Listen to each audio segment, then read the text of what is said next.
Offline strengnaite strengnajuro amjuk mungrina musung jagya abone bakino online sanmung sanui tangsalo hastene kaidok rungno kotani strengnajuro siksa bobono kiting laikya ulo kaisa bodol rung tangphang UK chakmak bai malai lai shaka faini chi thapte chidok salmari deletni ulnuite ultham bisini strengnajuro ni amjubung saklai jakha abai strengnajuro korona manjagoi phano mano abone bagino online amjogmungni bagai thangnai October dalni 27 salmari sanmung sanui yakchu tangphangbai malaimani abona ruksoi tangsala rung tangphangbai malainani koksaobo tangsala rung tangphangbai malai lekha ulnite ultham bisini joto strengnajuro no khakarimung kok rikha okok no tiye kusuk naikolnai bai koklam salai saklai jaknai hinai saka strengnajuro koktuma thumnai rokno সবাই অবগত আছেন গত 28 তারিখ আমরা বৃহস্পতিবার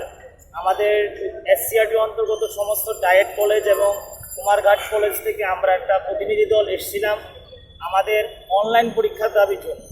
সেখানে আমরা director স্যারের সাথে কথা বলার জন্য চেষ্টা করেছিলাম। তারপর ডাইরেক্টর সাহেব আমাদের জয়েন্ট ডাইরেক্টরের সাথে কথা বলিয়ে দেয়। তখন জয়েন্ট ডাইরেক্টরের সাথে আমরা কথা বলাতে তিনি বলেছিলেন আজকে সোমবার নাগাদ তিনি আমাদের একটা মেসেজ দেবেন। সেই কারণে আমরা এখানে আসা, স্যারের সাথে দেখা করা, আমাদের অনলাইন দাবিটা কতটুকু হয়েছে এবং সেটা আমাদের প্রয়োজন তার জন্য এখানে আমরা সমস্ত ডায়েট কলেজ থেকে এখানে আসা। কতজন রয়েছেন আপনারা?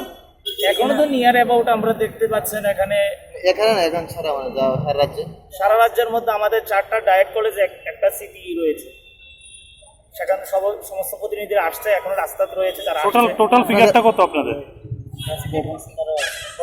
আচ্ছা, দুটো প্রাইভেট কলেজ আছে ভবন, ওদের থেকেও আছে। টোটাল 1500-2000 মতন স্টুডেন্ট আছে। আপনাদের দাবিটা কি? আমাদের অনলাইন এক্সামিনেশন সারা ভারতবর্ষ করোনা মহামারীতে আমাদের ত্রিপুরা রাজ্যের অন্তর্গত বিভিন্ন ইউনিভার্সিটি এবং কলেজগুলোতেও রাজ্য সরকার পরিচালিত বিভিন্ন জায়গাতে অনলাইন পরীক্ষা হচ্ছে। শুধুমাত্র এসসিআরটি পরিচালিত ডিএলএড প্রশিক্ষণার্থীদের শুধুমাত্র অফলাইন নোটিশ করা হয়েছে। কেন? সেটা হচ্ছে আমরা করোনা মহামারীকালীন এইরকম সিচুয়েশনে আমরা আসতে বাধ্য নই। কেননা আমাদের এখানে একটা মেমোরেন্ডামে লেখা রয়েছিল, যেখানে নোটিফিকেশন বেরিয়েছে সেখানের মধ্যে বলা হয়েছিল সেখানে প্যারেন্টসের একটা সিগনেচার লাগবে। সেখানে আমরা সবাই এখানে নাবালক কেন আমাদের প্যারেন্টসের সিগনেচার লাগবে? কেন উচ্চশিক্ষা দপ্তর বা আমাদের শিক্ষা দপ্তর বা আমাদের এসসিআরটি কেন আমাদের দায়িত্ব নিতে চাইছে না? আমাদের অনলাইন এক্সামিনেশন আমাদের দায়িত্ব এবং দাবি, আর কিছু নেই। নাম সুরুজি চক্রবর্তী।